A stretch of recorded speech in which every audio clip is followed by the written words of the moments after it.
اب اسی کو دیکھیے آج سائنس والوں نے ایک آلہ بنا دیا اس اصول کے تحت. اللہ کے نبی صلی اللہ علیہ وسلم نے 1400 سال پہلے کہا تھا کہ اہل قبور بھی عذاب قبر کی اذیت اور شدت سے چیختے چلاتے ہیں, اور یہ اتنی بھیانک اور شدید چیخ ہوتی ہے کہ اللہ کے رسول صلی اللہ علیہ وسلم نے صحیح مسلم کی ایک حدیث میں کہا کہ اگر لو اللہ تدافنوا لدعوت اللہ ان یسمعکم من عذاب القبر ما اسمع, کہ اگر ایسا نہ ہو کہ تم اپنے مردوں کو دفن کرنا چھوڑ دو گے تو میں اللہ سے دعا کرتا کہ تمہیں عذاب قبر کی وہ چیخ و پکار تمہیں بھی سنا دے جو میں سنتا ہوں. اب دیکھیے کہ اللہ کے رسول بھی انسان ہے, لیکن اللہ تعالیٰ نے انہیں سنا دیا. اللہ کے رسول انسان ہے لیکن قبر والوں کے عذاب کو, دو قبروں سے گزرے وہاں ان کو عذاب دیا جا رہا ہے, آپ کو دکھا دیا.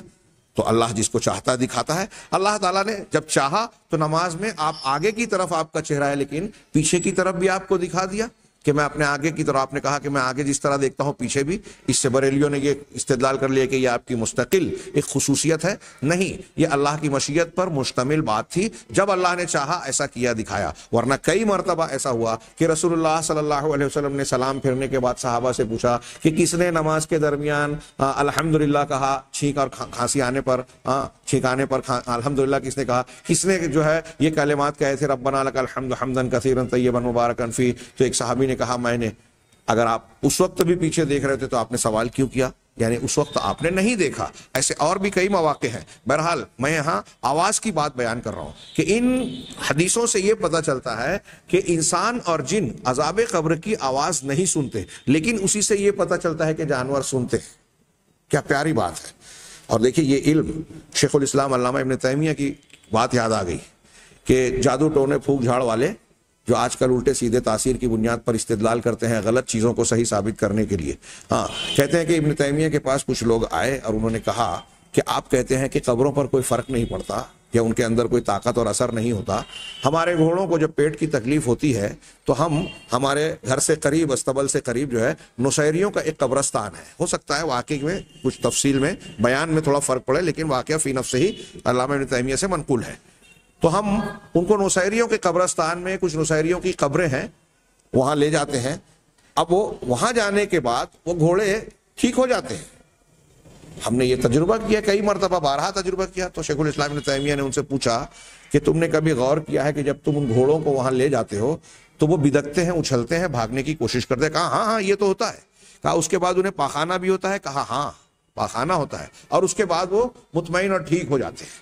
تو شیخ الاسلام ابن تیمیہ نے کہا کہ جن اہل قبور کے قبرستان میں آپ انہیں لے جاتے ہیں, آپ کہہ رہے ہیں کہ وہ نصیری تھے, ہو سکتا ہے وہاں ان کو اور کچھ دوسرے لوگوں کو یا جسے بھی عذاب قبر ہوتا ہو, اور عذاب قبر کے نتیجے میں وہ چیختے چلاتے ہوں. اور اللہ کے رسول صلی اللہ علیہ وسلم کا فرمان ہے کہ انسان اور جن اسے سنتے نہیں ہیں, لیکن ان کے علاوہ سب سنتے ہیں. اب آپ کا گھوڑا تو اس چیخ پکار کو سنتا ہے, اس سے وہ دہشت زدہ ہوتا ہے, اور اس دہشت کی بنیاد پر بدکتا ہے, بھاگنے کی کوشش کرتا ہے, اور اسی دہشت میں اس کے پیٹ سے جو ہے وہ جلاب ہوتا ہے, پاخانہ ہوتا ہے, اسہال ہو جاتا ہے. اور اسہال جب ہو جاتا ہے تو اس کو پیٹ میں آرام محسوس ہونے لگتا ہے, اور تم کہتے ہو کہ وہاں جانے سے اچھا ہوا. تو دیکھیے کہ اس چیخ و پکار کو سن کر ممکن ہے اس کے اوپر یہ اثر مرتب ہوتا ہو. میں یہ عرض کرنا چاہتا ہوں کہ یہ بات جو حدیث میں کہی گئی, جو ابن تیمیہ کے واقعے میں نے ذکر کی, یہ آج سائنس مانتا ہے کہ ایک خاص کلو ہرٹز کی آواز کو انسان, جن سن سکتے ہیں. جنوں کی چھوڑیے, انسانوں کو ہم دیکھتے ہیں, انسان سن سکتا ہے, اس سے زیادہ یا کم نہیں سن سکتا. ایک خاص فاصلے تک ایک خاص آواز کو سن سکتا ہے, اس سے آگے تک نہیں سن سکتا. کتنی واضح چیز ہے یہ, ہے نا. اب سلیمان علیہ السلام, اب یہی بات کہ مردہ جو سنتا نہیں ہے, جب اللہ تعالیٰ نے چاہا غزوہ بدر کے قلیب میں اللہ کے رسول نے ان سے خطاب کیا کہ کیا تم نے وہ چیز پالی جو تم سے تمہارے رب نے وعدہ کیا تھا؟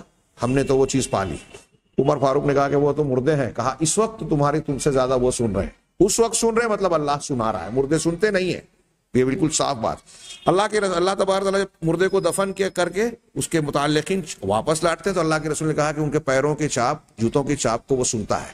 اس وقت اللہ تعالیٰ اسے سناتا ہے عبرت کے طور پر, نصیحت کے طور پر, کہ جن کے بیچ تھا وہ تجھے چھوڑ کر جا رہے ہیں, تیرے ساتھ اب صرف تیرا عمل ہے, وہی کام آنے والا ہے, تیرا ایمان اور عمل. چنانچہ یہ چیزیں بتا رہی ہیں کہ سنانا اور نہ سنانا یہ تو اولاً بنیادی طور سے اللہ کی قدرت میں ہے. چنانچہ اللہ تعالیٰ نے یہ سلیمان علیہ السلام کو چاہا تو چونٹی کی آواز اور اس کی بات، نہ صرف آواز سنائی بلکہ اس بات کو سمجھایا بھی، چونٹیوں کی باتیں، کیڑے مکوڑوں اور پرندوں چرندوں کی باتیں.